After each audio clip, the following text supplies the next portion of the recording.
For 40 years, fans have been begging for a Swan Song adaptation, and now, after decades of waiting, it's finally happening. But will it live up to the hype, or will it suffer the same fate as other adaptations?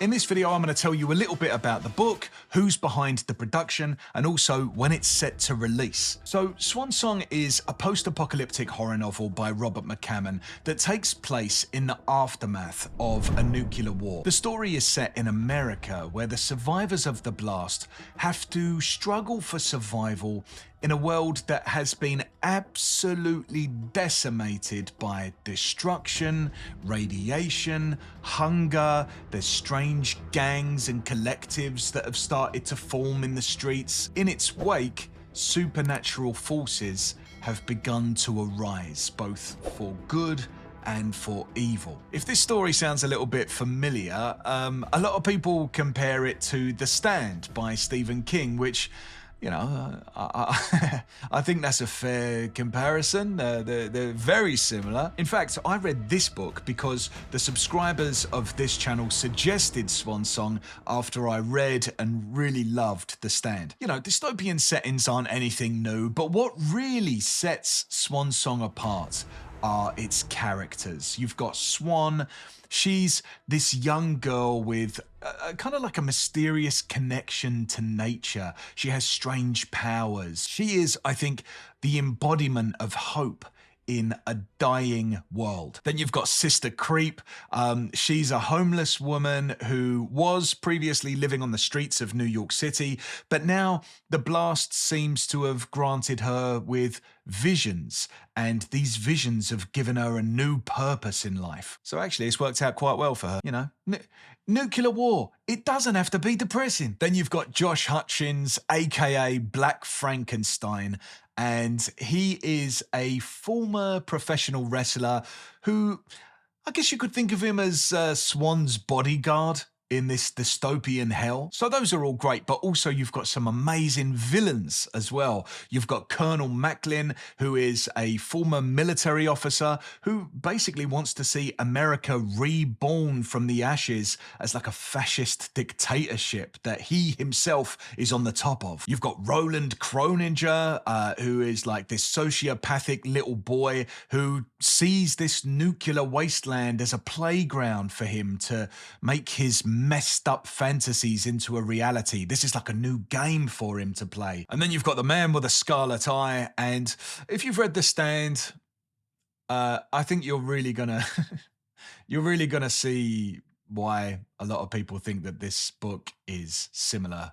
in some ways. It's still worth reading though, because even though there are a lot of similarities, yeah, fair enough, it's brilliant in its own right, and it is different enough that it's worth the read, you know? It's just, you know, you can see that there's inspiration from The Stand. Much in the same way that The Wheel of Time was inspired by Lord of the Rings, you can still enjoy The Wheel of Time, right? So anyway, let me get on with it. So the adaptation is finally gaining some momentum. You've got industry veteran Russell Rothberg. He's being brought on as writer, executive producer, and showrunner. Rothberg has a pretty impressive track record. He's worked on projects like Bates Motel, Foundation. That's a big one for a lot of the sci-fi geeks. And most recently, Long Bright River.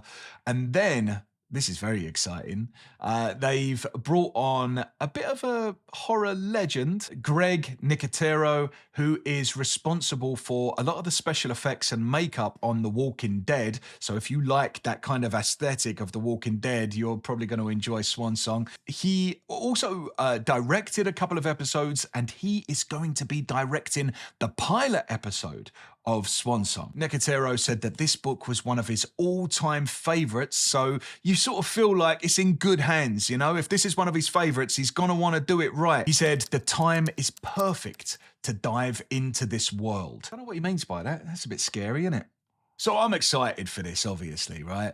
But scrolling through the comments section, I noticed a little bit of skepticism, like this comment that I found on Reddit, and it says, 2 options. By the way, I'm just imagining that this bloke is an American, all right? 2 options. 1, they do it faithfully. and it's a critically acclaimed masterpiece. 2, they think they know better, and it's an embarrassing flop. History suggests the latter, but we can hope, I guess. I just imagine him as very mysterious and sarcastic, this guy. I think one of the challenges that the series faces is its length. This book is a bit of a chunky boy at 960 pages long, and the story can get a little bit complex with so many different characters and different POVs. Also, this book is a lot of people's favourite as well. It's their favourite of all time, and after a 40-year wait, it's gonna be difficult to live up to expectations. I'm excited for it, but the question that I'd like to ask all of you, and this would be really cool to scroll through the comments, we already know who's behind the camera, but if you had an unlimited budget and you were put in charge of casting this TV show, who would be your dream cast?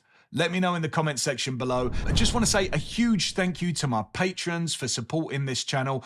All of the people whose names are appearing on the screen right now, you are a bunch of legends. And if you'd like to see my full book review of Swan Song, then you can click up here to find it. Thanks so much for watching this video. I really appreciate it, and happy reading.